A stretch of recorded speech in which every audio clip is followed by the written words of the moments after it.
Steven Spielberg's waiting for a callback. He made half his career off aliens, but they never stopped by. I've made all these movies where I've kind of played an ambassadorial role. They've never shown themselves to me. Why is that? It's so unfair. We all grew up watching his movies. Back then it felt like science fiction, but now, not so much. When I made Close Encounters, for me, it was a story that I thought, wouldn't it be great when this movie comes out? Wouldn't it be great if people like this movie, they come out and they see Close Encounters? And wouldn't it be great if this someday could all come true? Congress wants answers, too. House Republicans think private contractors know something we don't. One congressman just sent a letter to MIT demanding a classified video called Flying Saucer Talk from the 50s. The first batch of the files dropped a few weeks ago. The Department of War says more are coming soon. Not sure what the holdup is. It's not like Pete's been busy with anything. But we're just scratching the surface. These files have been buried for decades, and the deep state doesn't want them out. But they're coming, and we're hearing they're pretty big.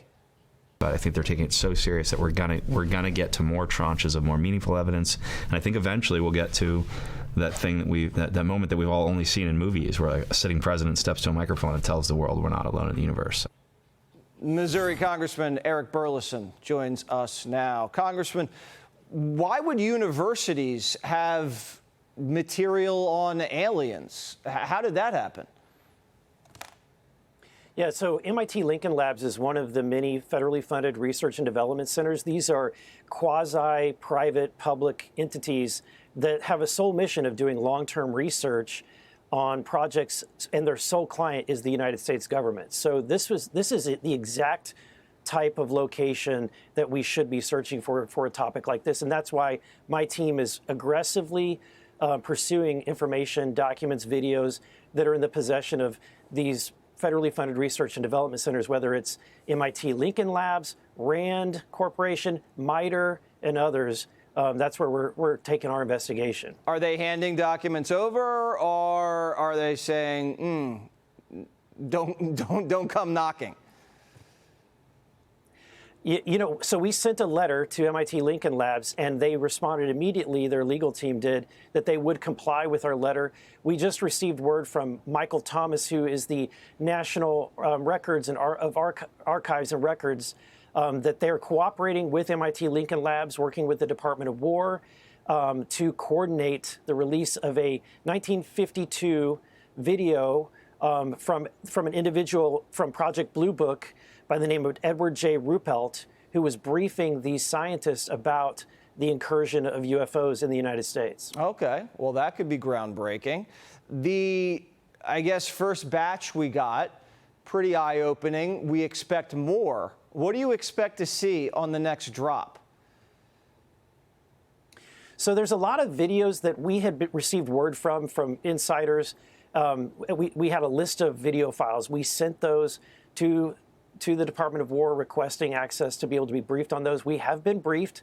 Representative Luna, myself, and Burchett and others sat in a room and watched 52 videos. And it was some of these videos that have not been made public yet. Some of them are very interesting.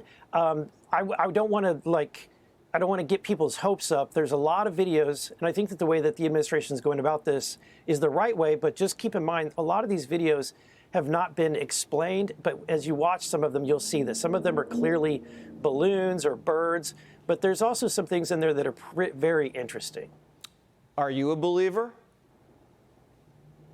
I'm not. I'm a skeptic, Jesse. I'm still a skeptic, but I'm doing my job. I'm on oversight. I'm following the investigation where it takes me, and I'm keeping an open mind. I'm just trying to stick to the facts. But what I will point out to you is that one of the documents that people are kind of overlooking in that first batch is towards the very end. It's a document that's named U.S. Per Statement about UAP Sightings. And in that report, you have officials, high-level intelligence officers, government officials who all reported seeing an incursion at one of our military bases in which they had an orange orb that was producing or disseminating other red types of orbs. This was cited not by people in a tinfoil hat at a van down by the river. This is our own government officials, and so that's a credible document that everybody should be looking at. Wow, that sounds pretty interesting. We're looking forward to getting our hands on more stuff. Congressman, thank you so much for pushing this. Be sure to like and subscribe for all the Fox News latest on YouTube, and catch full shows streaming now on Fox One.